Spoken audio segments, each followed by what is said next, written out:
JJ, let me know when you're recording. I'm recording, bro. Oh. I'm also recording. Does that mean we're good to go, Ben? We are a go. Ben, are we a go? I think, Ben, guys, when you said it, are we ready? I think We're actually ready.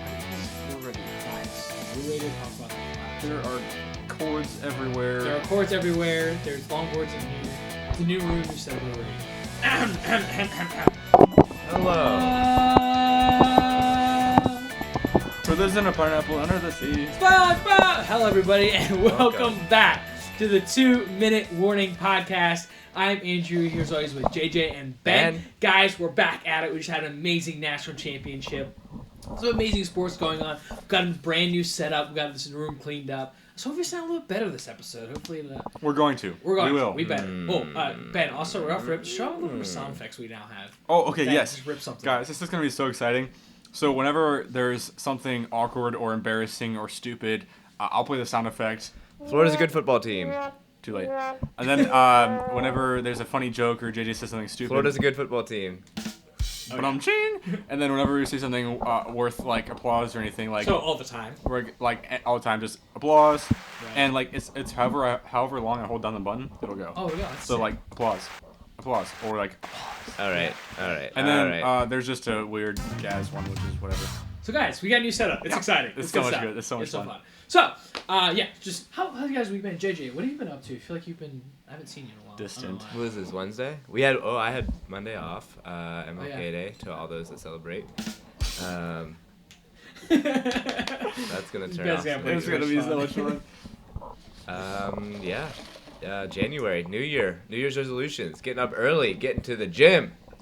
It's time to Pumping some go. iron. Yeah, Pump. yeah. Where did you watch the game last night? With who?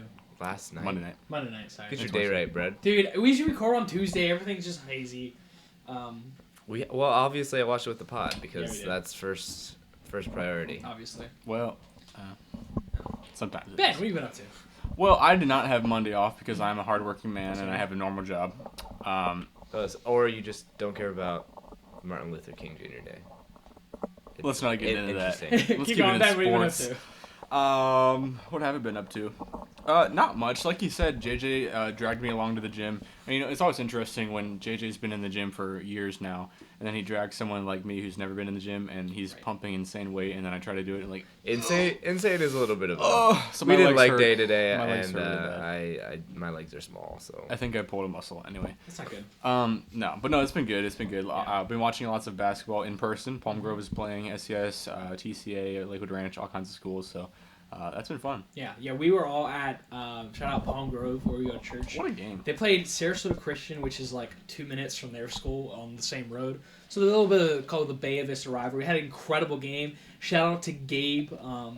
Had a 25-point game. Yeah, could he not was- miss from the floor. It was insane. Gabe, you'll have to Crazy correct game. us. I think he was 7 for 8 from 3 in the first half, something like that. Something insane. I think he went 8 for 9 overall. Like, I Overall, think he yeah. missed one. Yeah. Yeah, it was a deep 3. Insane. And then missed a couple shots. But he had an incredible game. One of the better high school games I've seen, like 2 smaller schools, but lots of scoring. What did it finish? Like 80, 82, Honestly, 76 or something. something like that, 74 yeah. maybe. Incredible game. But shout out Palm Grove. That was What a really game. That was really fun to watch. Other than that, yeah, like Ben said, hardworking man. Has been working. Yeah, not a whole lot I'm going on. hard. It's always that right after you have all that vacation, New Year's, back at it. You kind of just work for a while. Yeah. Don't take any vacation. You're just in the thick of things, but it's good. Been a good year. We have a guest on the pod today. What? The Lizard. Oh yeah. So little development. We were setting up, and on the couch that Ben is currently sitting on, we saw a lizard up in the corner. So if there's a lizard coming up in this pod at some point, don't be surprised if we start yelling and find a lizard. You as probably, we're recording. honestly, the pod will probably see it first because The Lizard Yeah. probably has better takes than us, so... Yeah, so if the lizard, hey lizard, if you're out there, if you want to come have any good takes, just let us know. You can go sit on the mic and tell us what you think. So yeah, could be fun. All right, getting right into it. Starting with our top 3. Number 3 is gonna be a little more of like overview of sports. I didn't tell you guys this, but I think I'm gonna start this one. Ben, we know we'll get to basketball. That's always been no there. worries. Well, but I want to start just a little bit, probably not very much. Talk a little bit of hockey, okay? There's not a whole lot in the NHL going on right now. JJ, how the Lightning are the number 2 team. How you feel about that? They're playing better. Avalanche are still obviously number one. Not playing as well as they were a couple weeks ago, but still very, very well. Did you watching the Lightning game? What have they been up to lately? It is always a little bit scary when you get so hot in the middle of the season, but that's better than the beginning of the season. If we can keep this up, Vasilevskiy, we haven't been winning by necessarily blowing people out offensively, which is how I expected we were going to win this year. It has been Vasilevskiy. I mean, he's been dominant. We do have probably the best front line in hockey, arguably, with Point, Kucherov, and Gensel. You're not gonna lose many games with that front line. So if we can keep this momentum up, I think there is a clear 1 and 2 in NHL right now, and I really, really hope that's what we see in the Stanley Cup. Yeah, that would make for a very fun Stanley Cup rematch a couple years ago. Another team that's up there with them is Carolina Hurricanes, also at 66 points. The other team that every year does incredible in the regular season, but can't seem to put it together in the playoffs. So they're what the Brewers use. Which the Brewers eventually got one. I was thinking Bruins. I don't know why I said. But they're the Brewers of hockey, the Hurricanes. Yeah. Can't seem to finish off a Stanley Cup, even though they're like one of the best teams. They first or second round exit almost every single year, and Toronto's the same way. This team I'm most scared about is if Florida would get in the playoffs. Right now they're on the outside looking in, but obviously they have the talent to get in. Once they're in, that's probably going to be our hardest matchup with their physicality. Yeah, I want to talk about the Flyers a little bit. My team. We had a great start to the year. Not so good right now. We're sitting 15th in the NHL. Not horrible. I think we're still be in a playoff spot. 3-6-1 in our last 10. So a little bit of a cold stretch here. About what we thought maybe it could be beginning of the year. They had a hot start. Kind of just the middle of the road team right now. Lightning last 10 9-0-1. That's the biggest thing. The Avalanche in the last 10 are 6-3-1. Lightning are 9-0-1. They've won 2 straight. So that's probably the biggest thing is the Lightning are doing what the Avalanche did earlier this year. Yes. Right now.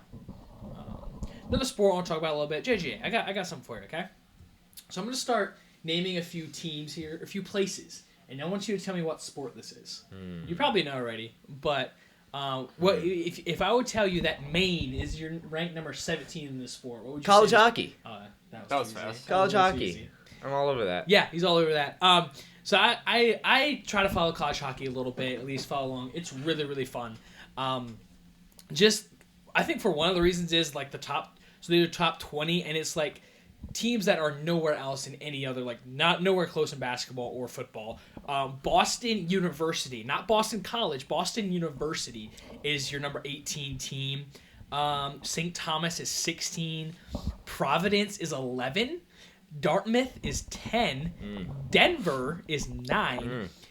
Minnesota Duluth, which obviously in Minnesota, but they're number 7.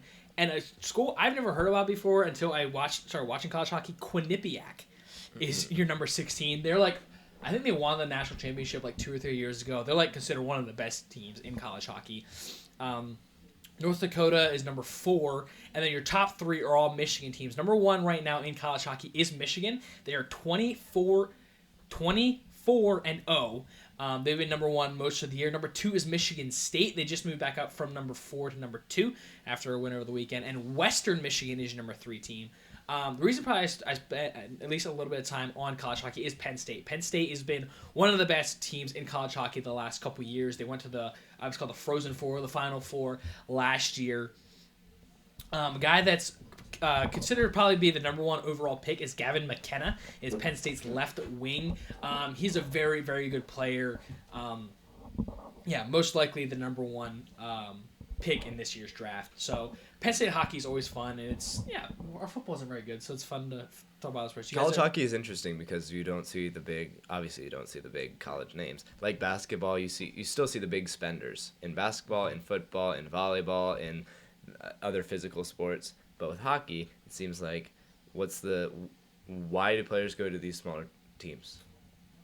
Obviously, it's the northern teams. Yeah, it's a lot of northern teams. So but what with how much technology we have right now, why it should be universal, right? It's very much a sport that you have to play growing up to be like really, really good. And if you live in the north, that's what you play because it's cold.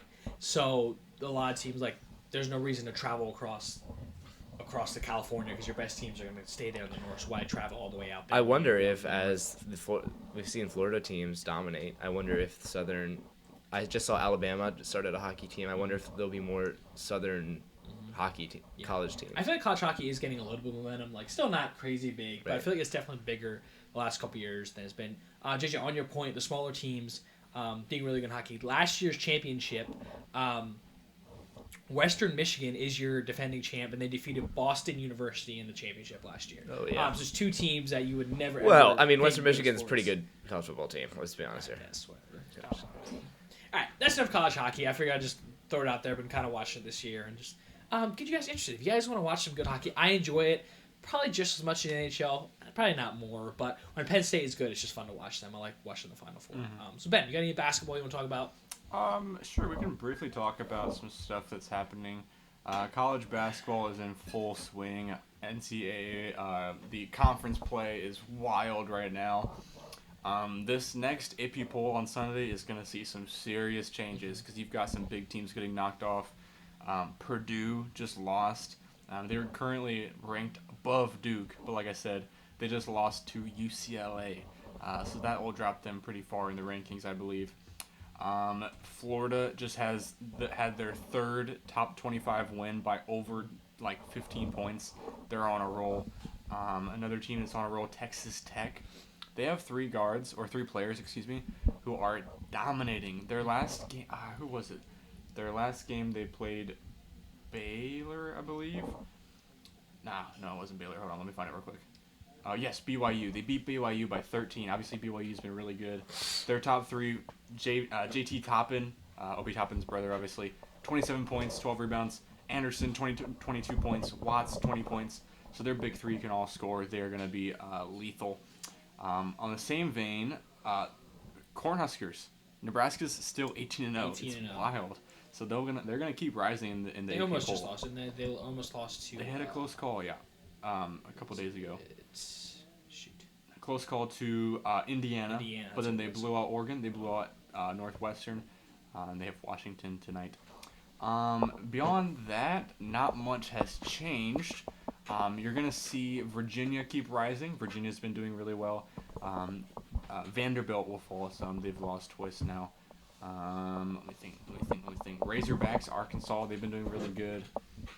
And then this week was the first week in the AP poll that we saw some non-FBS or not what you call Power it? Four. Power Four, or it's Power 5 in basketball. Right. Power 5 conferences. We saw Miami of Ohio pull into number 25. They're 20-0. They just find ways to win. They're exciting to watch. It's an exciting team. So This is bad luck with Miami of Ohio. It's in the top 25. Miami just Right. lost to FSU for the 12th time in 13 games. right, yeah. Good week. That was a good game though. That was a great game. And then also, you'll have to tell me if you know this team, St. Louis Billikens. Oh yeah, that's You know them. You know them. You do not. No. Did Obi Toppin? No, he played for Dayton. No. They had some good players. They had some good players, but they are. What conference are they in? St. Paul. Something in the north. The The A10. The A10, A10. yeah. We They are 24th in the rankings. They've won 10 straight. Only lost to 12 straight. Stanford. 78-77 to Right. Stanford. Right. So losing to one of them Power 5 teams is impressive. So yeah, college basketball is doing really well. Miami of Ohio is going to keep rising. So it's exciting. And then quickly for the NBA, not much in the standings has changed. A couple days ago, the Pistons actually played the Celtics, and the Pistons ended up winning. That was a great game. Great game. Cade Cunningham has secretly been one of the best players in the NBA. He has the most games with over 10 assists and 0 turnovers. That's very impressive. Jimmy Butler. Yeah, I was going to mention injuries. Injuries are starting to happen around the league. The biggest one, obviously, is Jimmy Butler. Obviously, the Warriors brought in Jimmy Butler to help Steph Curry, try to get him his last ring before he, obviously he's going to retire in the next couple of years or so. And now he tore his ACL. You hate to see it, especially before the All-Star break. They had some momentum. And with Jimmy going out, obviously he's out for this season. This could be the last year of Steve Kerr in Golden State.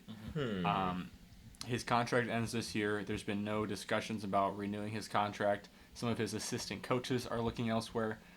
And I don't think the Warriors fans would mind because these past couple years he's had so many weapons. Jonathan Kuminga has been sat for like 20 straight DNPs. And then as soon as Jimmy Butler gets hurt, he comes in and scores 20 points. I feel like that's inexcusable.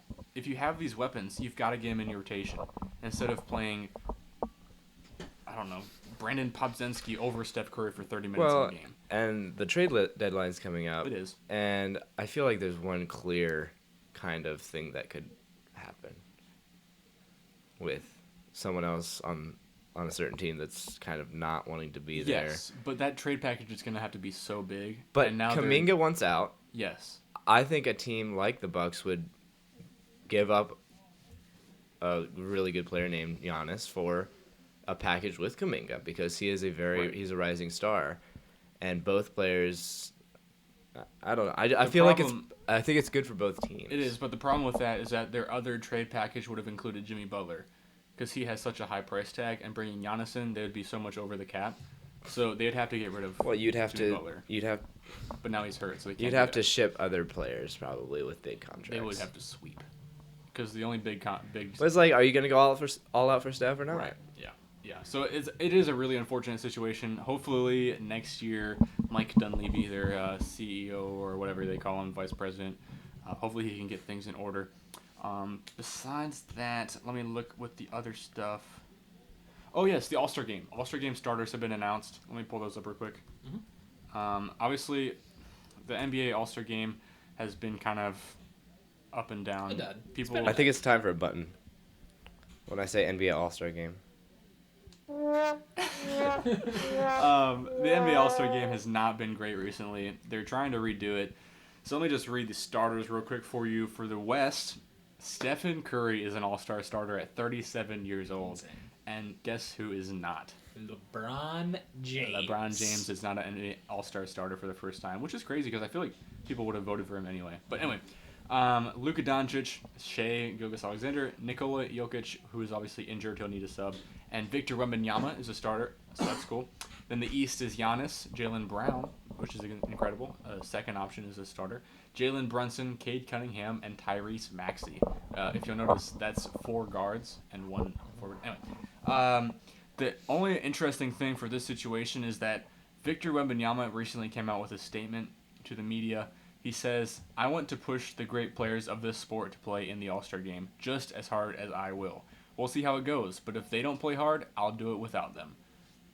That is really good. Love for it, the sport. Victor. That is really good. My respect for Victor Wembanyama went so high. Yeah. Because you see this guy, this young, aspiring all-star, superstar, obviously potentially future face of the league, and now he's coming out with a statement like that. I really hope that he can kind of bring back some of that spirit, some of the competitiveness. That's definitely something the NBA could use in the All-Star Game. Because 100%. there's some that are pretty bad. I think it's worse than the NFL's Pro Bowl right now. It is. Yeah. The NFL at least has, the games are kind of weird. And, the dodgeball is actually kind of fun. It is. And, the flag is it's entertaining. Yeah. The basketball is just, you don't even tune in. So, if you could have something like that, because it used to be fun. You see all those stars playing.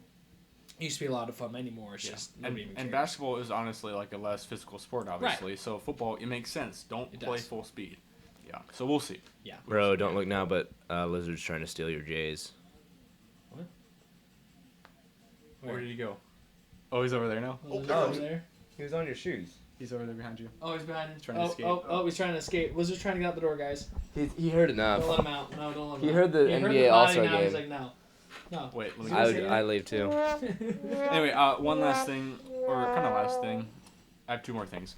Obviously, last week I believe we mentioned Anthony Davis wanting out. Fun fact, Kyrie Irving and Anthony Davis have played 25 total minutes together on the Mavericks. That's it. Oh, we're going to show them. Not too shabby. If you guys want to see the Lizard, go on our YouTube page. He's down there. I don't know if you can see him or not. This is extremely distracting. Okay, sorry, I had to show the Lizard. Go ahead. Lizard's more healthy than AD. Lizard is much more healthy than AD, so that's unfortunate. What could have been there. All right, last thing I want to do for JJ and maybe Andrew, if you can kind of guess. Sure. I want you to give me the top 3 franchise scorers for the Miami Heat. Ooh. Top 3 franchise scores. Dwayne Wade. Number 1. Okay.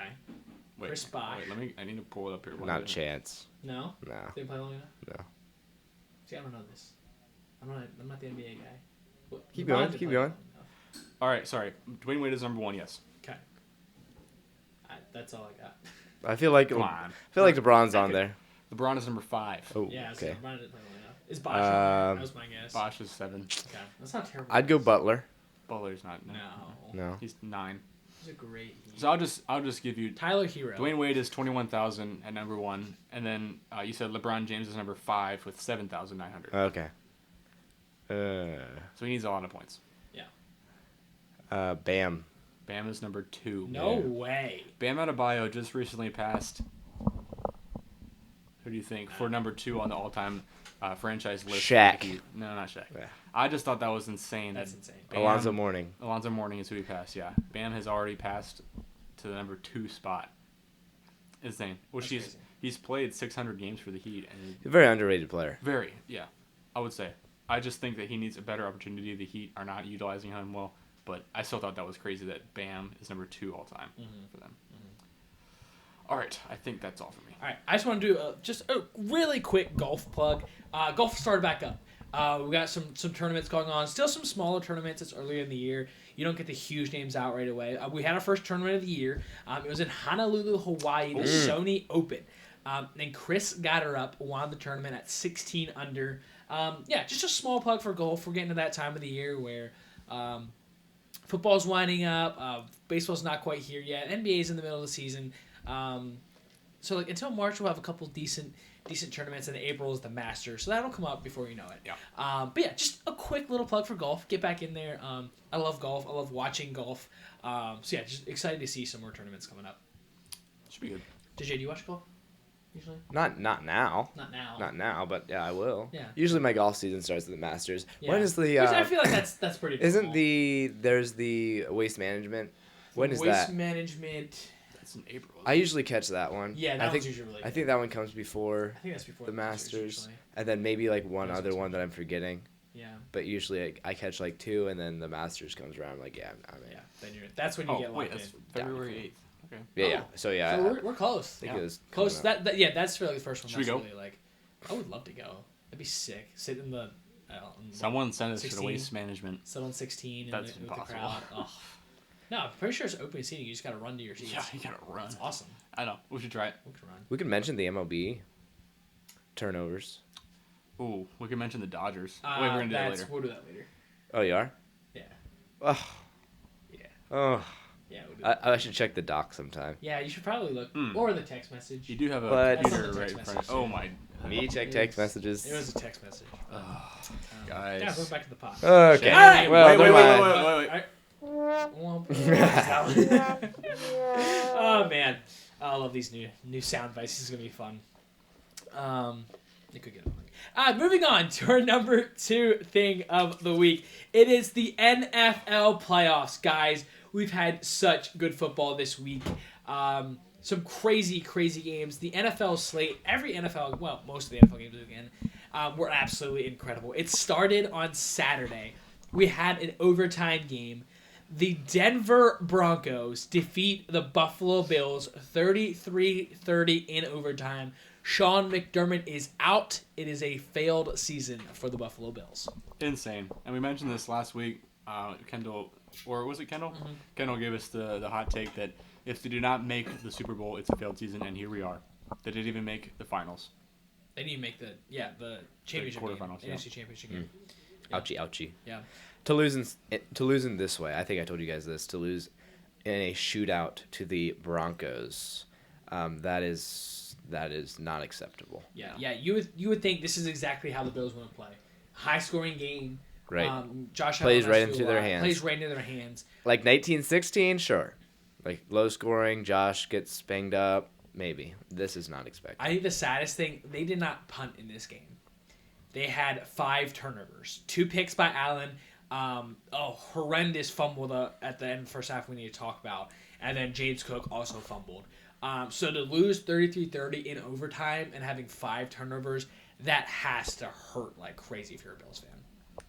Yeah, and this is this is something interesting because obviously people after the game were like, why are you firing McDermott if Josh Allen had 50 turnovers by himself? But, it's a grand collapse that finally fell. The last pillar was knocked out of the building. I feel like I have a slightly hot take. I think the Buffalo Bills, more than the Browns, more than the Jets, more than the Lions, might be the most cursed franchise in NFL history. Yeah. It's not crazy. That's not crazy. What? Weren't they the team that lost 4 Super Bowls in a row. Yeah. Browns might be close, but yeah. At least 4 Super Bowls in a row. 8 playoffs in a row with Josh Allen. No Super Bowl appearances. That's almost worse. Yeah. Misery. Yeah. At least the Browns just suck. Exactly. At least you know what you're getting for the Browns. Yeah, I mean, just like we said, like if the Bills don't make the Super Bowl, it is a lost season. Like, you don't have to play Lamar Jackson, Patrick Mahomes, or Joe Burrow in this playoffs. And for them to not even make the AFC Championship, to losing to Bo Nix, who's, again, a good quarterback, but to lose to this team is just unacceptable. But they're moving out of Highmark. They're getting a new coach. I like the coaching fire. I agree. I think you have to after Harbaugh and Tomlin get fired. Yeah. I think starting new with a coach, a good hire. Please make a good hire. Give Josh Allen someone good, and in a new stadium, it'll be a. Yeah, we do have to give the Broncos their flowers. They did play a good game. Their defense flew around, did some incredible stuff. The Bills moved the ball like crazy. Like, the only time the Bills were getting stops is because of turnovers. But yeah, Broncos, their offense looked good. Knicks looked solid. Again, not a whole lot out of the Broncos in this one. Like, they just did what the Bills gave them. Like, they gave them 5 turnovers that allowed them to put up 33 points. Well, they've done what they've done all year. They did what they needed to do. Exactly. Yeah, not a whole lot. And probably more, like, sad is now Knicks is out. Yeah. Bo Nix. Sorry. Bo Nix fractured his ankle in the second last play of the game. Nobody really knew what happened. Like, nobody knew he was hurt. Yeah. Like, you think, like, some people might have saw him limp off the field after the game, and then Sean Payne after the game has an interview and was like, "Yeah, Nix is done for the year. He fractured his ankle." So that was very surprising. But I think that's another thing that really, really hurts if you're a Bills fan. The Broncos beat us, now they get to go lose with the backup quarterback. Yeah. Instead of. Guess Josh Allen could just go play for the Broncos. Yeah, why not? Yeah, that was so strange because I was just watching the pregame for the Seahawks game, and then my dad comes into a room. He's like, "Did you see the news?" I'm like, "No." He's like, "Bo Nix just fractured his ankle." I'm like, "You would have never seen that."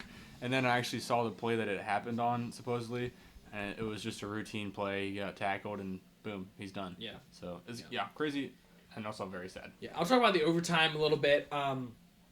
Bills did force overtime on the last second field goal. And then, what was it? They had the ball first, didn't do anything. Broncos had the ball, they got the ball back. And then the Bills were driving. Like, the Bills looked good. Okay, this is it. This is the Bills' time to go down and get a field goal. And I'll talk about the interception in overtime. Jaquan McMillan had a very controversial interception. Threw it down the field. I believe it was Cooks. Kind of like grabbed it. Like, looked like he caught it. But both guys were kind of fighting for the ball. As he went to the ground, McMillan, he kind of rolls over Cooks and comes away with the ball to call it an interception. What do you guys think about that play? Do you think it was a pick? Do you think they got it right?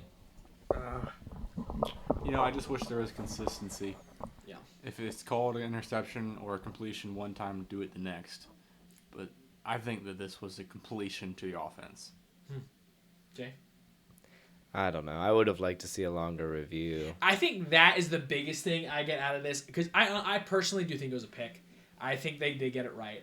But the fact that they called it an interception and then never even went in and looked at it, that surprised me more than anything. Like, there's been so much more things that have been way more obvious in this that they went and reviewed before. Yeah. The fact that they just didn't review it was astounding to me. And I get upset with Bills fans who blame that for the loss.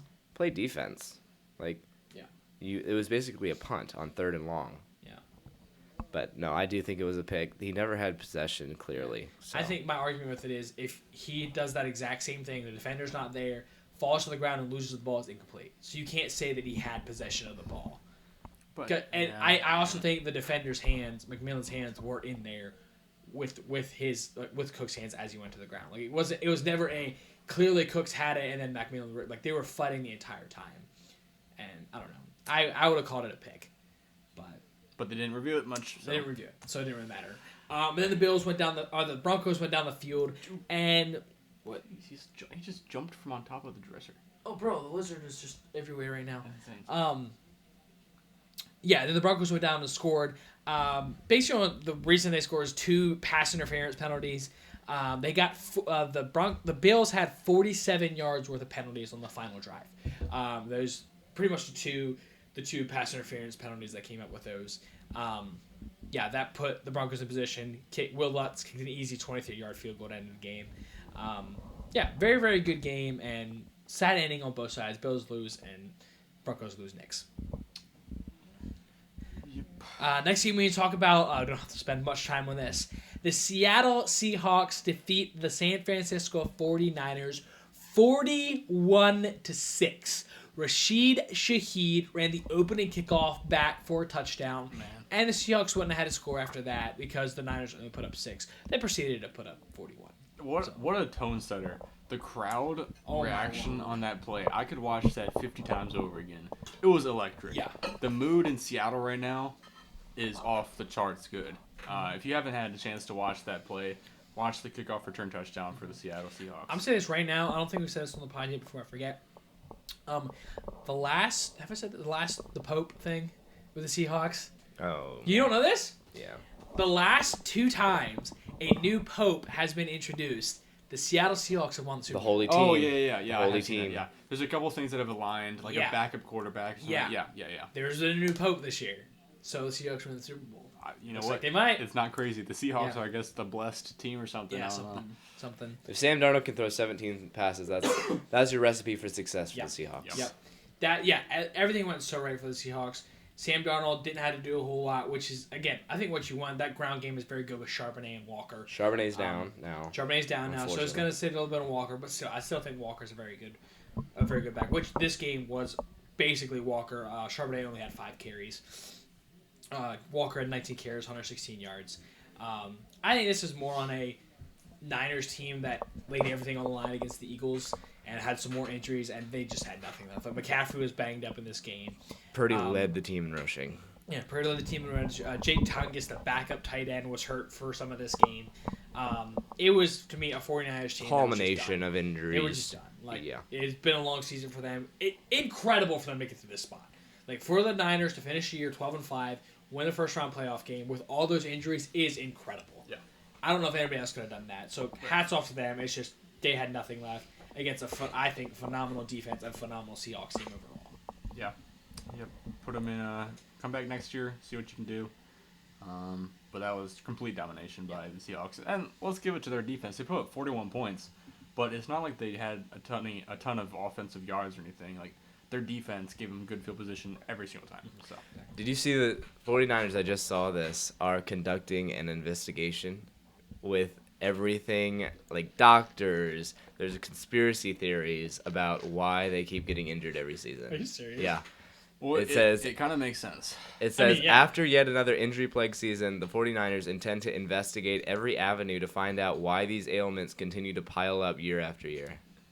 That's hilarious. That's The funny. big conspiracy theory right now is that the power plant that is literally across the street from the stadium and training facility is causing these injuries. Which, when you look into it, not that I'm a conspiracy theorist or anything, but there's like certain frequency waves and stuff that are very, very strong and unhealthy to be around all day, every day. It kind of makes sense, but also, like, how could this cause injuries? I don't know. But also, why aren't With other your teams power getting plant. injured at the stadium? But Well, he's saying it's- it's not just one day. It's like if they're there day after Exposed day to after it, day, yeah. exposed to it all the time. We could Nick run, Bosa's maybe. got some weak bones. Yeah. Daily exposure therapy Huh. in the bad way.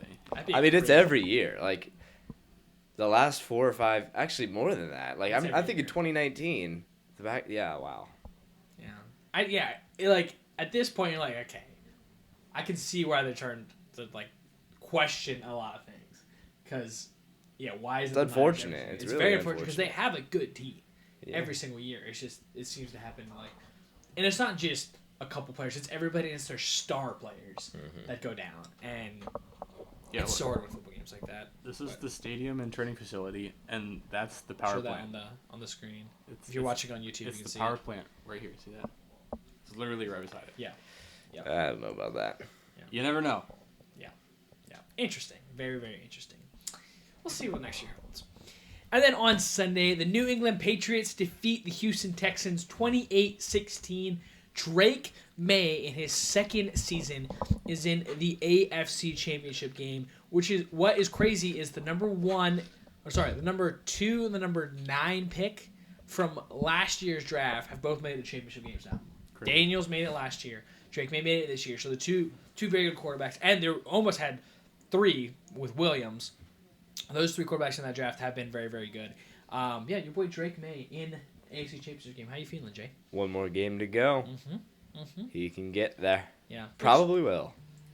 If he, without Stidham, The only thing that can save the Broncos is that defense and Drake May not playing incredible. Yeah, but Houston's defense was so good too, and they still put up 28. Fair. Yeah, Houston's defense did not look the same aggressive, violent, vicious defense against the Patriots, but They actually look pretty good. This was CJ Stroud. But they still, the Patriots still. Well, okay, yes, CJ Stroud was horrible, but Bum. still, One of the worst playoff performances I've ever seen. right. 4 interceptions and a fumble. Fumble by Woody Marks. So they had 5 turnovers. It was so ugly from CJ Stroud. They were bad interceptions too. CJ Stroud threw 8 interceptions in the regular season. He has thrown 5. He threw 5 in these playoffs in 2 games. It was an awful performance from CJ Stroud, and just a Texans team that they've never been in the AFC Championship game in Texans history. It seems like every time they get here, they just choke, and it's not close. Yeah, it was a really bad. CJ Stroud didn't know what he was doing. I think that's pretty simple. Can we say that this is New England playing good defense, or it's just CJ Stroud is horrible? New England did play good defense, but there were some bad reads by it. Yeah. Even some of the plays, he's clearly going to get sacked, and then tries to just chuck it down the field, it was and then very it just goes poor. straight up. Very poor. Yeah. It was just bad. His body language was bad. Yeah. No conviction on his throws. And there's one of those. Oh, the pick 6 was the one he just threw it in the air. Yeah. Yeah, there were a couple where he just wanted to get rid of it, and he'd just toss it, and then I'm like, what are you doing? It looked exactly like a quarterback that's never played football before, and just I can't get sacked, so I'm just gonna chuck it, and somebody's down there. You can't do that in the NFL. Nico Collins is out. Give him credit. Right. His number 1 But receiver. still, it was. But bad. there was some poor decision making. Yeah, again, like I said on the other side, Drake May didn't play incredible. He threw 3 touchdowns, but also had a interception, and he fumbled the ball 4 times. He lost 2. It was an ugly game. Ugly In the game. snow. So that's what I'm saying. If that can kind of repeat itself, Drake May has the most fumbles by any quarterback this year, and the Broncos are very, very good at getting after the quarterback. So that is one way. The Broncos can find, again, we'll talk about the game later, but ways to get turnovers in New England territory. That's, I feel like, the only way the They Broncos can't give have up a chance. 30 points again. That's for sure. No, they sure can. Anything else about that game before we move on? All right, and in the nightcap, the LA Rams defeat the Chicago Bears 20-17 in overtime. This was not the crazy offensive game we thought we might have. It had a lot to do with snow. It was snowing most of the game. It was very, very cold. But it was a phenomenal game. Matt Stafford went 20 of 42, 258 yards, and no touchdowns. He did not throw a touchdown pass. They got all their touchdowns on the ground. But they just found a way to win. Very veteran win, I feel like, here from the Rams. Definitely, they did what they needed to do. They stifled the Bears' electric offense in the first obviously everything. But can we give a quick shout out to 6:30 games? Yes. Oh my days! Which is the rest of the playoff Amen. games Yes, for football. yes, so good, so good. Start at 6:30. We got to bed. Hey, college football. Learn Learn from it, please. Monday at 7. Anyway, yeah, no, really good game. I liked it. It was an enjoyable game, even though it wasn't high scoring. It was 10-10 for most of the game until the fourth quarter. It was still a great game, and I enjoyed it. Obviously, with Caleb's heroics at the end there, that was insane. Take us over that fourth quarter. Yeah. That was insane. It was an insane fourth quarter. Mainly from the Bears. There were just both 7 points scored in the fourth quarter. But the Rams were up by 7 with, what was it, under a minute left? Right around a minute left. Oh, no, under a minute because it was like as time expired. It was a little before time expired. And Bears drove down the field. They were at a 4th and 4. They had to convert a 4th and 4. I believe it was like the 14-yard line for the Bears. And Caleb Williams, like, immediately gets pressure, like, runs backwards and, like, turns 2 different ways and just chucks the ball on the back corner of the end zone. Just like basically a prayer, and somehow Cole Kmet is like gets open and scores a touchdown to tie the game, send it overtime. It reminded me of the Commanders' Hail Mary against the Bears like a year ago, where it was kind of a prayer. It wasn't quite like I thought that. you were gonna say the. but- I was thinking of the Notre Dame A&M game, where they had the tight end on the little guy Oh yeah, at the end. yeah, That's kind of. You have a one-on-one with a little scrawny cornerback. yeah, exactly. Yeah, that pass was from the 14-yard line, but it had 51 air yards. Yeah. So Yeah, because he went back. Yeah. very impressive. Yeah, Impressive exactly. throw. Impressive, very, very impressive throw off his back foot. He threw a beautiful ball to the corner. Yeah, it was a very Bears way to send it to overtime. Definitely. Like putting up prayers all year, somehow coming down with it and making the play. Caleb Williams was 23 of 42 in this game, 2 touchdowns and 3 interceptions. So not a crazy good game. God, again, it's exactly what Caleb Williams has been all year. He's going to make some bad plays. His completion percentage is not going to be very good, but he'll make some incredible plays and keep you in game somehow. Very, very Caleb Williams performance here.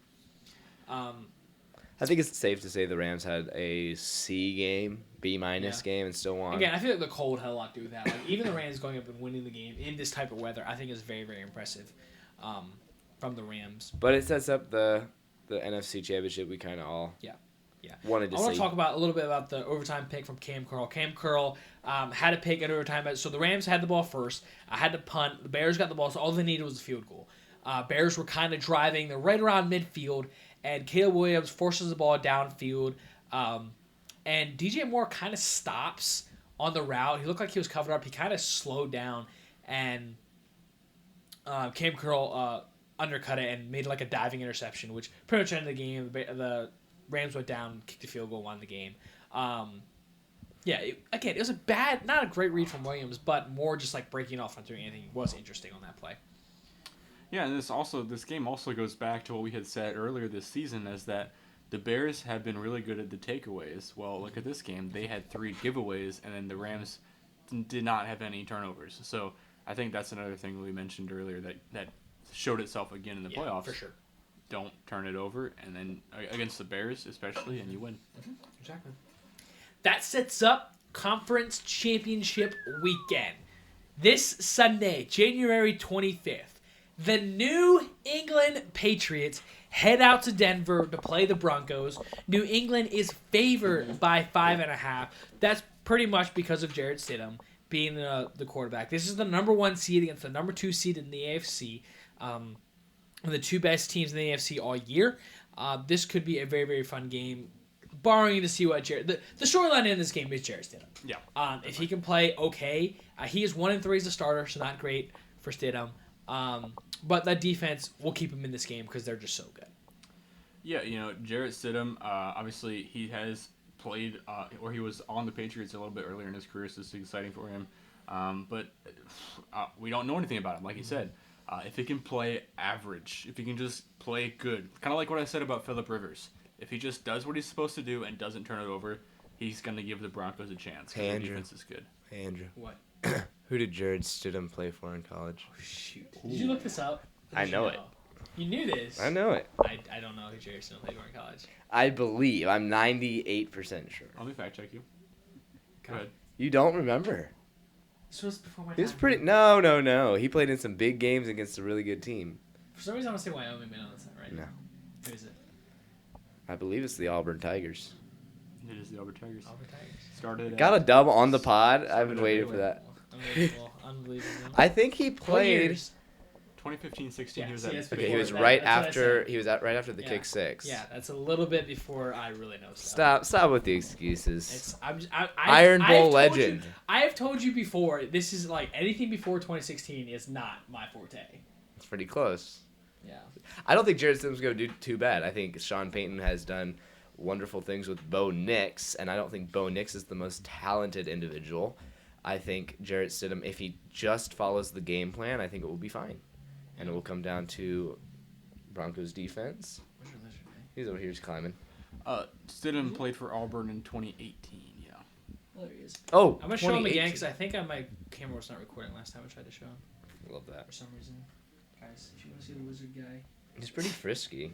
he's down in that corner. I He's think. giving the side there he eye. is. He's down there somewhere. Lizard guy. This will be a close game because we know that the Broncos don't play anything but close games. And even if they lose, it's going to be tight. Right to the end. 24-20. That's your prediction? Sure. Yeah, we gotta pick this game though. 24-20. Yeah, this is Okay. gonna be a phenomenal game.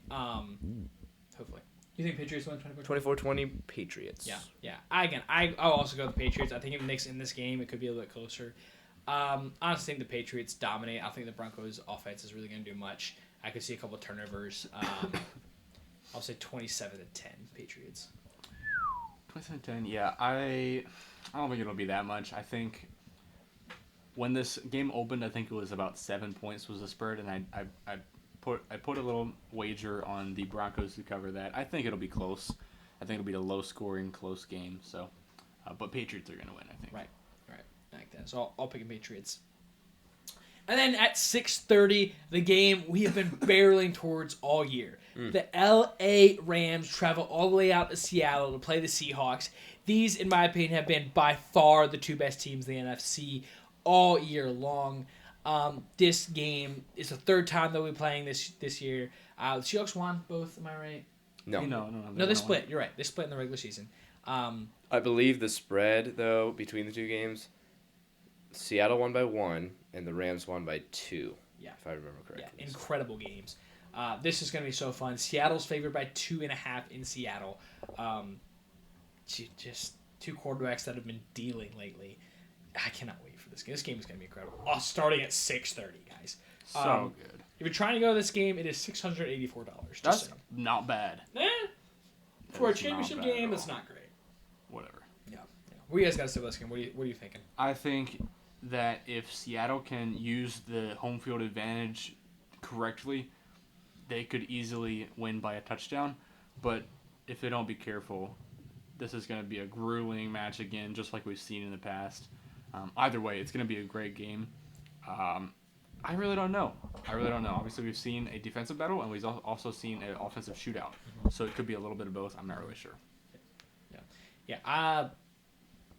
I feel like as simple as if it's a defensive game, Seahawks win. If it's an offensive game, I can see the Rams winning. Because just for the clutch moments, I think if it's a big spot come down the stretch and like you think you have to score, I don't think Darnold can do that. Right. I think nothing against Darnold. I do think he has turned himself into a very, very solid quarterback in the NFL for the Maybe Seahawks. Stafford can do it better, though. Stafford can do it better. He's done it before. He's been there before. This is he's so good in the playoffs. Like we've seen him in clutch moments. Like when you think huge moments from Stafford, you think that no look pass in the Super Bowl, like those type of drives. We've seen Stafford do it before. We've never seen Sam Darnold do something like that. And in a high scoring game, I think that is something you need to do. That's just my analysis. JJ, what do you think about this game? I just look at the blueprint for Super Bowl teams recently, and the Rams do not follow the blueprint. I kind of spoke to this last week. High-powered offense, defense, nothing spectacular. Sorry, not blowing me away. Seattle's pass rush is incredible, and if they affect Stafford, it's over. Honestly, like if they affect Stafford, it's over. I think Seattle has enough on defense. I think they get to the Super Bowl. Think Seahawks win? You have a score? Let's see here. I don't think it's particularly close. Whoa. Okay. Unlike the other two matches? I think Seattle is way more momentum right now. I think their pass rush will get to Stafford and cause some havoc. I could see it being I'm almost getting 49ers Aaron Rodgers throwbacks where the Rams are really stifled. I'm going to go 30-16. Ben? Man, I'm not good at giving scores, but I think the Seahawks, like you said, have a lot of momentum in this game. After a huge win last week, and then obviously the Rams, kind of slow. What are they going to do? They need a great game plan. I'll say that. If McVay can outcoach him, all right, but it's going to be hard to outcoach the Seahawks. So I don't know. I think Seahawks win a close one again. Yeah. I agree. I think the Seahawks win. Sweep with the Seahawks. Yeah, like you guys saying, I think the momentum from the Seahawks is crazy. I think the team overall, I think the Seahawks are better. For sure, you would take the Seahawks defense any day. Honestly, with Smith and Jigba, and I love Kenneth Walker in their backfield, like the offensive line. I think Smith and Jigba has been the best player on offense this year. And again, if Darnold doesn't have to be insane, I think they win. I think the Seahawks win a close one. I think it is, I'm going to go Seahawks win 27-24. Maybe like a last-second field goal or something. Not crazy high scoring. I don't think there will be some points because Seahawks defense is good, but the Rams are going to score. I think there's inevitably going to score. Yeah. But I think there'll be a couple of turnovers, maybe some fumbles, maybe a pick by Stafford has been smart, so it's kind of hard to call a pick from him. But even one could very much swing this game. I really like the Seahawks in this one. So I have a Super Bowl matchup of. Well, I guess we all have a Super Bowl matchup of Patriots Seahawks. Yep. Could be fun. That would be a very fun Super Bowl. That would be kind of a throwback Super Bowl. I love it. Rams have 4 losses away. 4 out of their 5 losses are away. Exactly. Also, that 30-16 number, the over/under is 46.5. Oh, Woo! Good call. Pulled it out of my There you butt. go. Love it. Love Yeah. to see it. Yeah, love to see that. Anything else before you guys want to move on? guys, take it in. I love it. Guys. Take it in. I We're love almost this. done with the football season. This is fun. Yeah. Darnold. Poor Vikings. All right.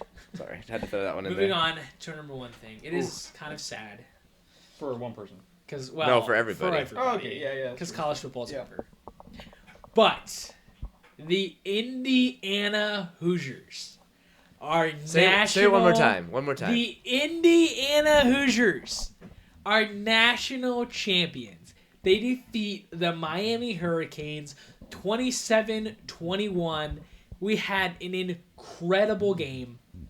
I believe it was the first one-score game since about 2016 in the national championship. So incredible game. There was, I believe, only one turnover in the game that came on the last drive. Very clean from both sides. Just, guys, this was so much fun to watch. JJ, I'm sorry. You guys All were good so things close. must come to an end. You guys were so close. I want you to start us off. As you've done it for every Miami game this playoffs. Guys, I Tell us what you took think. notes. I got Let's go. notes Go for you. Let me hear it. And we're gonna sit back, relax. We're gonna let you go for a little. So I was Tell taking me about Miami season. I was taking a post-workout poo, which is the best kind. Whoa. That's a little bit much information. Okay. TMI. And I just was thinking about the blasphemy I'm going to hear on this podcast. So I Which decided to makes make my own bullet point list of what happened in my the game. sound effects First of all, I'll get this out of the way. Props to Indiana. Like,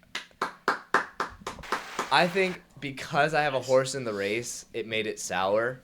But, like, let's say Ole Miss was there, or, I don't know, Oregon was in the Georgia. championship. I would have been pulling for Indiana because what a story. What a story. Greatest turnaround of a program ever. Ever. By far. Any program. On to the game. My first takeaway is Miami got Miami'd. Indiana controlled the first half, and with time of possession, I feel like coming into halftime, we hadn't played any football, which is a very strange feeling because usually we're the ones with the ball. So we got Miami'd, and then they hung on for the win, which is exactly what we did. Ole Miss game, Ohio State game. The Ole Miss came back, Ohio State came back, their offense started going, but they hung on for the win. They had answers, which is what we had done the whole season. So we got out of our comfort zone. Miami outgained IU, more sacks, more pressures, more rushing yards, more passing yards. I mean, Fernando Mendez. that's all I'll say.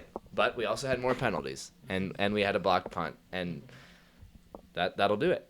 We had 270 yards of offense and 21 points in the second half. 60 yards in the first half. Just lay that out there. Third down penalties and blocked punt. And then I just wrote on the next line, frick Charlie Becker. Why frick Charlie Becker? Stupid white wide receiver. Tell me why. Tell me why, Frank Charlie Becker. Because he made 2 of the biggest plays in college football championship history. Malachi Tony. Fair enough. Well, let's be careful All there. right, let's be careful. But yeah, those are the reasons right there.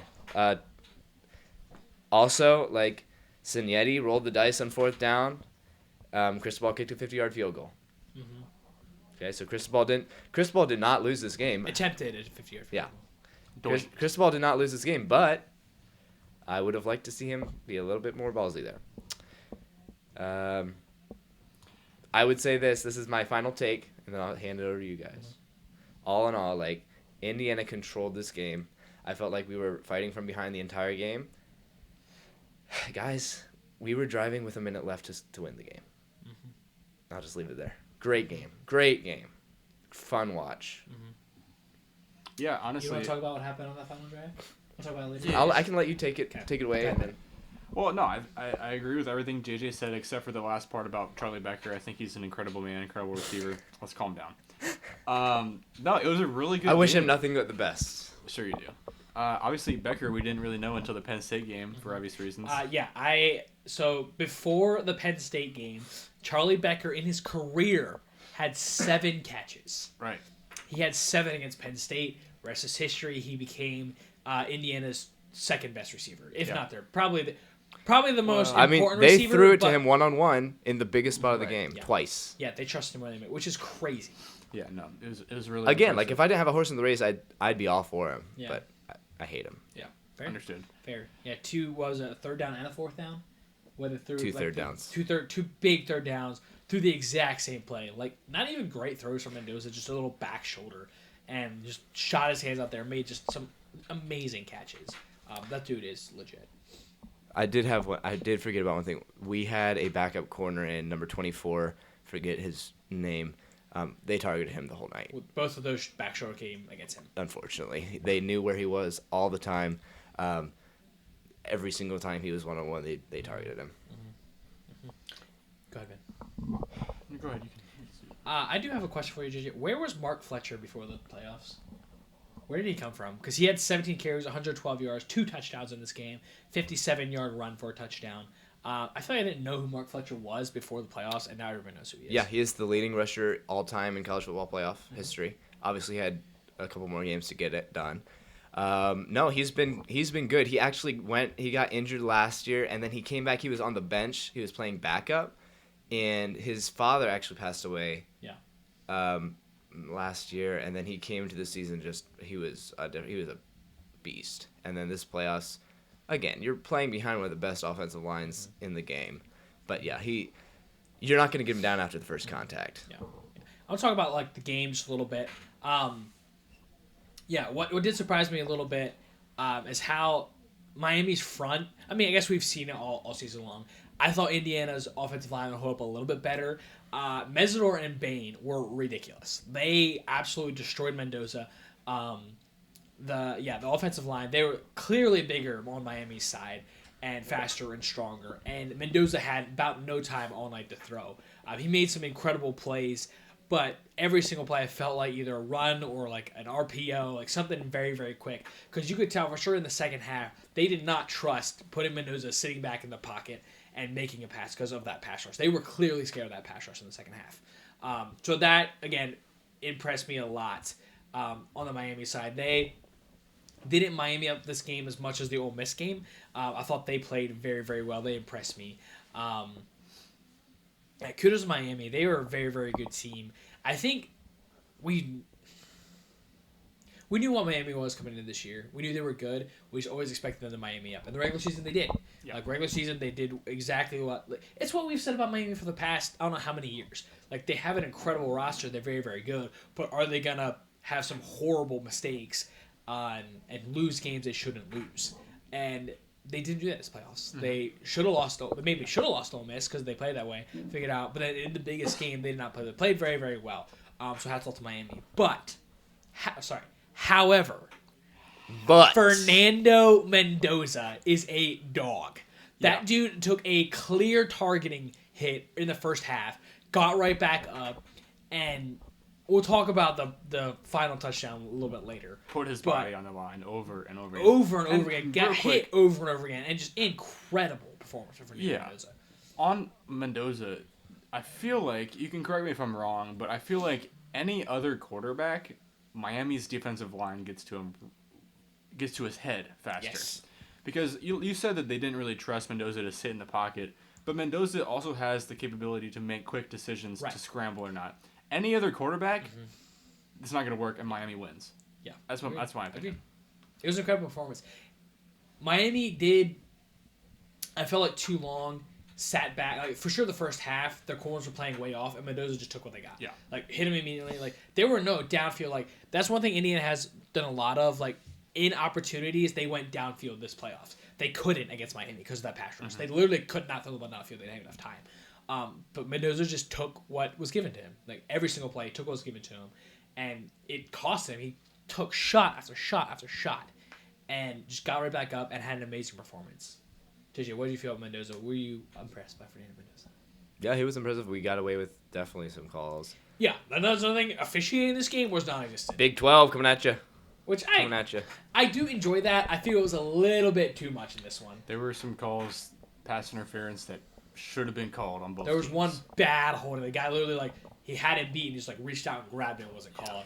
The targeting on Mendoza, that made him bleed. There was a couple that were really bad. No, Mendoza did what he needed to do. Perfect quarterback for Cignetti. Perfect. And the first half, we definitely we stayed way off. Our one of our better corners, Lucas, was out because of the targeting last game. So I think that is why, because in the second half we adjusted. I would have liked to see a quicker adjustment, but I think it's because Lucas was out. Yeah. So, no, Mendoza did good. Not spectacular, no touchdowns. Just took what he could get. Made the biggest play of the game. No passing touchdowns. Right. No passing touchdowns. Take us down that last Okay, touchdown. so that last touchdown in the fourth quarter, I believe Indiana had already gone for a fourth down on this drive. They get down to what is it, like the 8-yard line or so? I was like the 10-yard line, and start trotting out their field goal team. And it was a weird thing here. Also, they call a timeout. Like, did Kurt Cignetti just mess up like a field goal? Like he doesn't do this. They don't make mistakes. But they called timeout and they decided to go for it. And actually, I've heard on this play, Mendoza, he literally put it in Mendoza's hands. He said, if you have this look, throw it. If you have this other look, run it. And he took it. I think it was up to him, and it was kind of a 50-50 either way, from the look they got, and he chose to run it.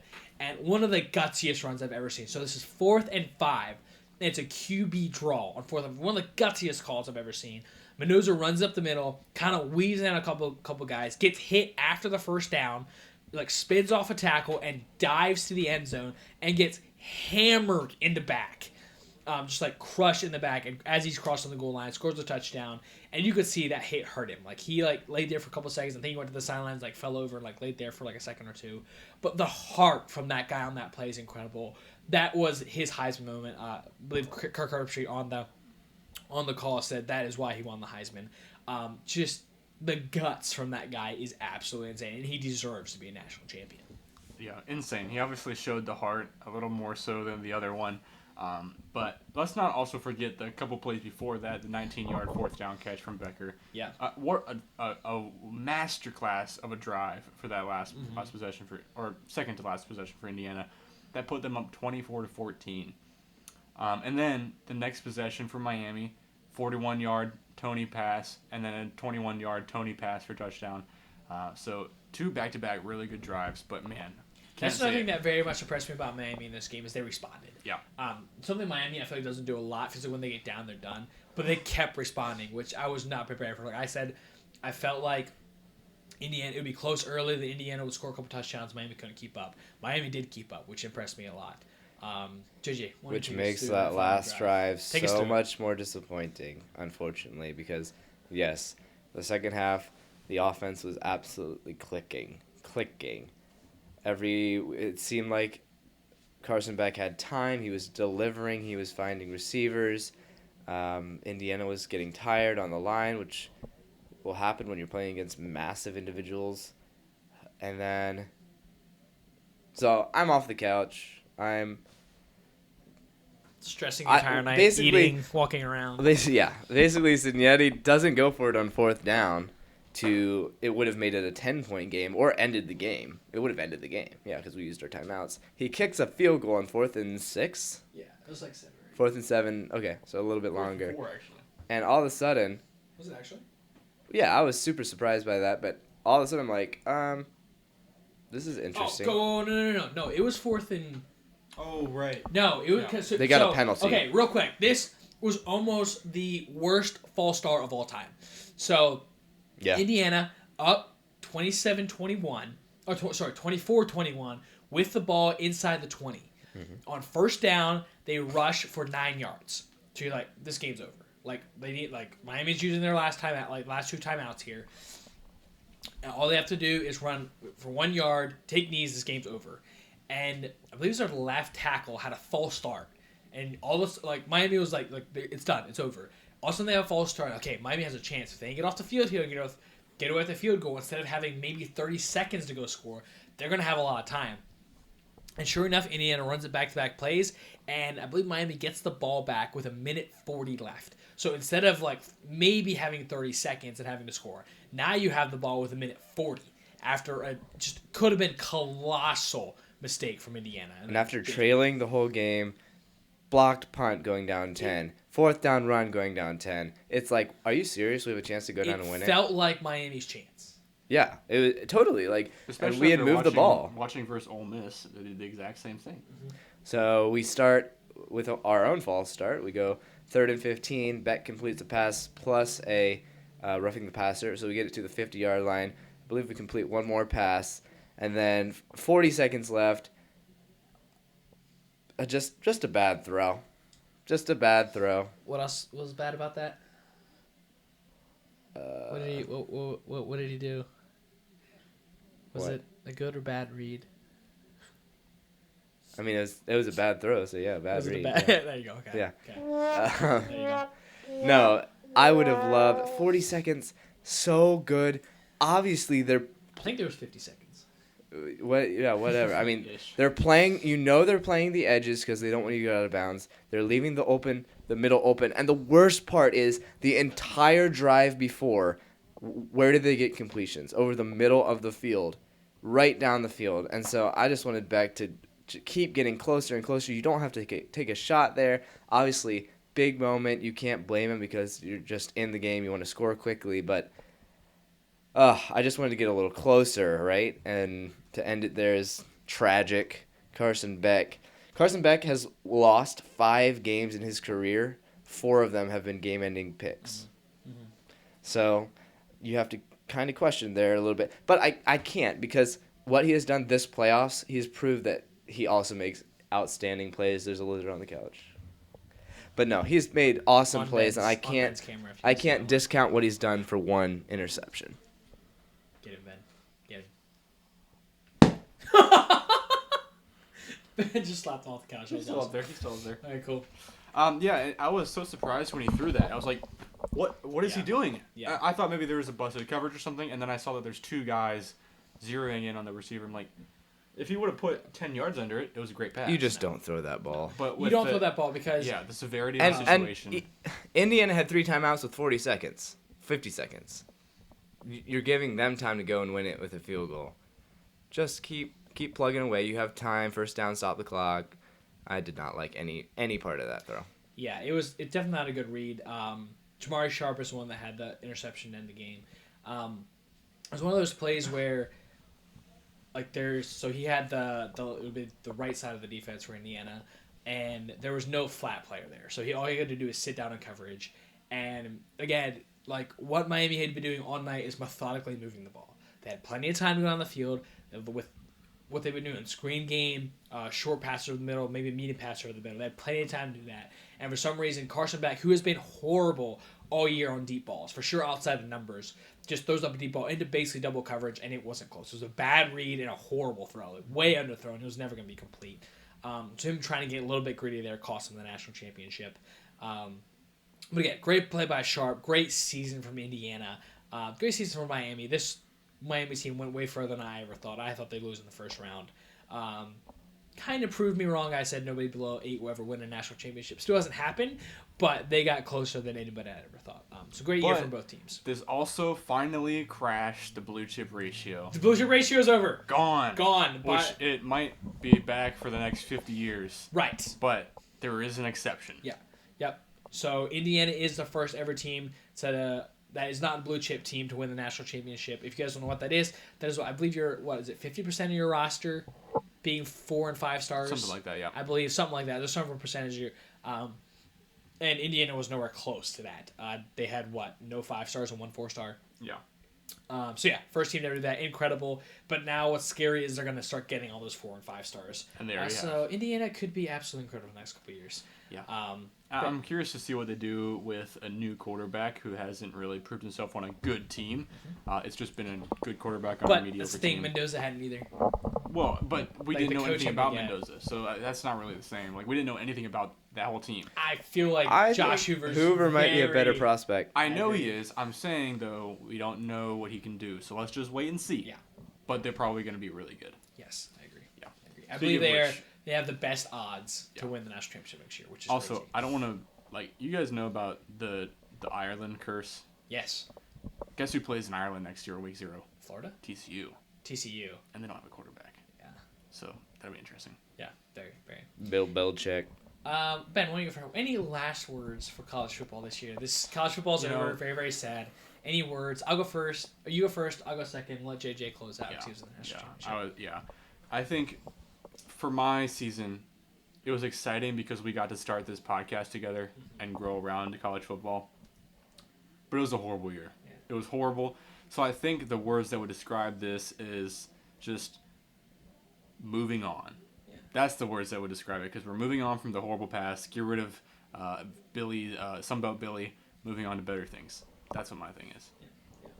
Yeah, I have very, very similar boat as Ben. My thing is, I'm sorry for next year. Like, this year was supposed to be our year. It was supposed to be us in this game. Maybe even possibly holding a national championship, and we went 6-6. 7-6, we won a bowl game. Pinstripe But I Bowl. went from picking my team to go national championship to losing our coach, to figuring out a whole bunch of new stuff, to having no recruiting class this year. Now we have a new coach. Our recruiting class is repaired. We have the number 1 or 2 transfer portal class. Just a lot of newness coming next year, and I cannot wait to see what it looks like. But this was an incredible year, like Ben said, being able to start this podcast and really being able to talk about college football as much as Andrew, we stop want. crying, bro. Dude, it was such a good year.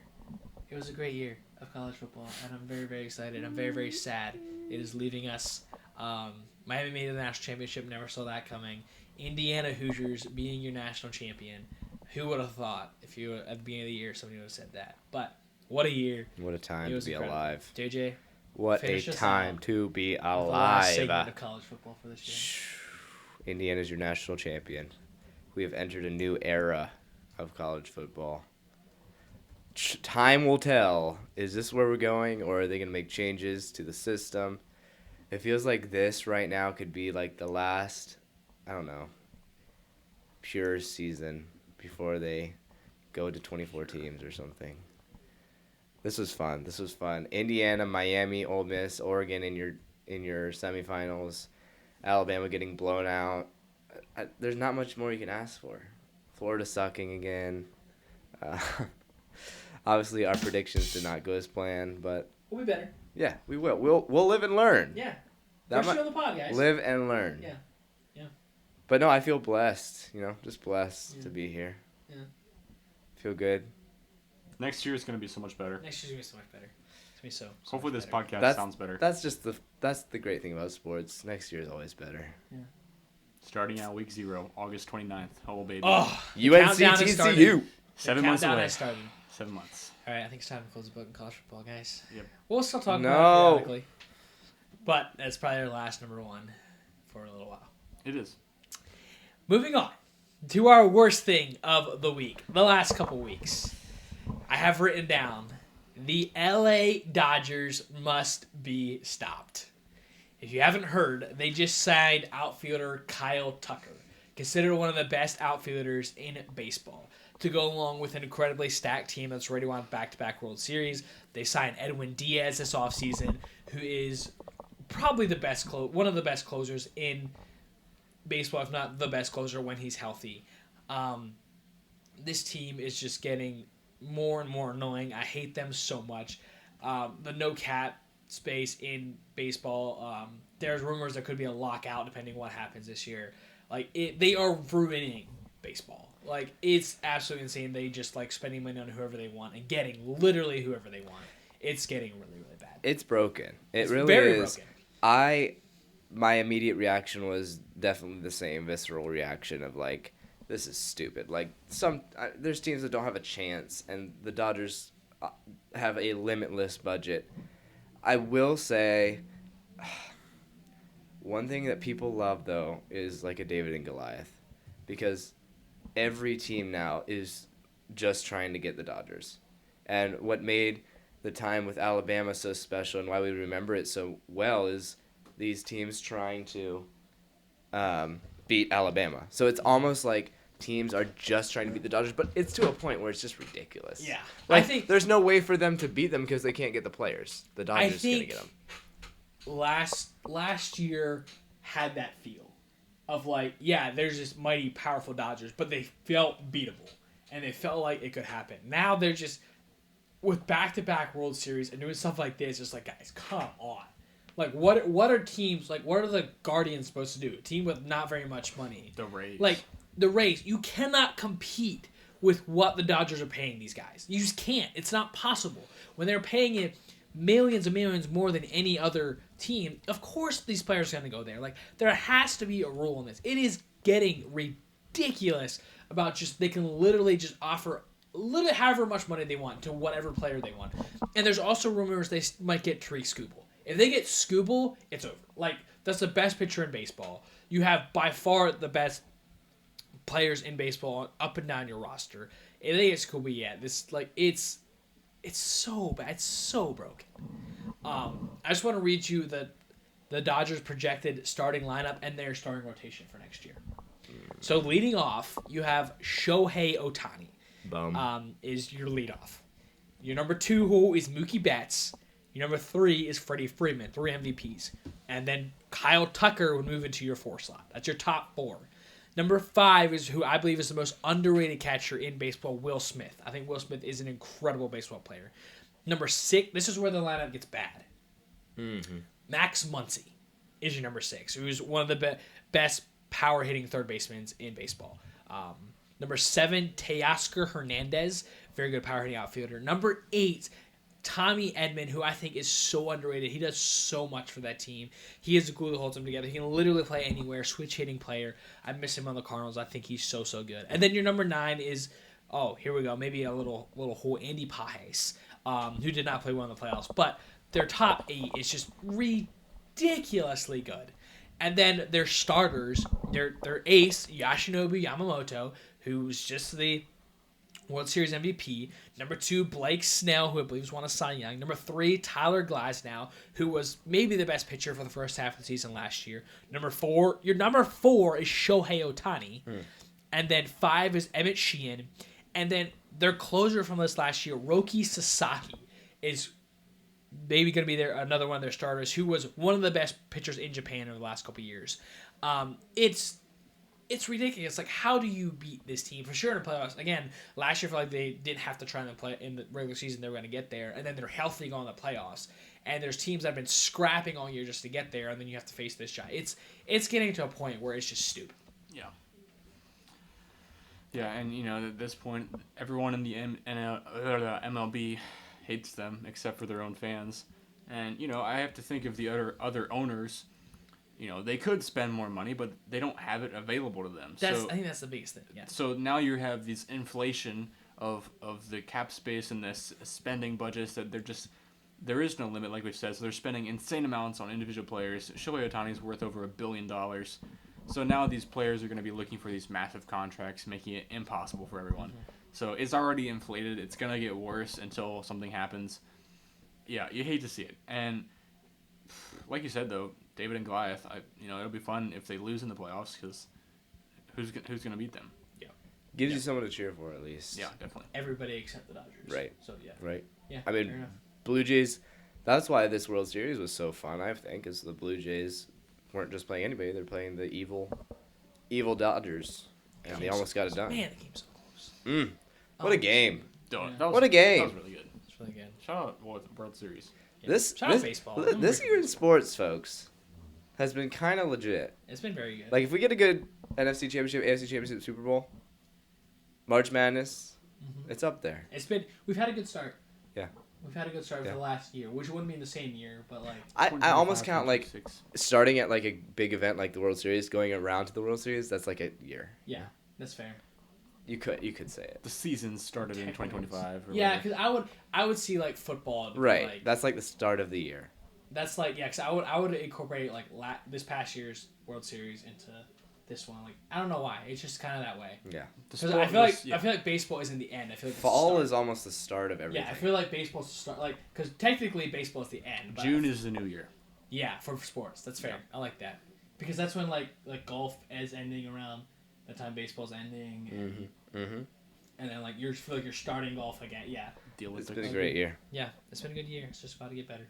Get All right. better. Moving on to our final segment, the 2-minute warning. Ben, I've heard you had a hot take. Hot take. I do, and we kind of touched on it earlier, so I think it'll be a good conversation point. I just want to hear your guys' thoughts, but I'm gonna say the firing of Sean McDermott was not a good move, and here's why.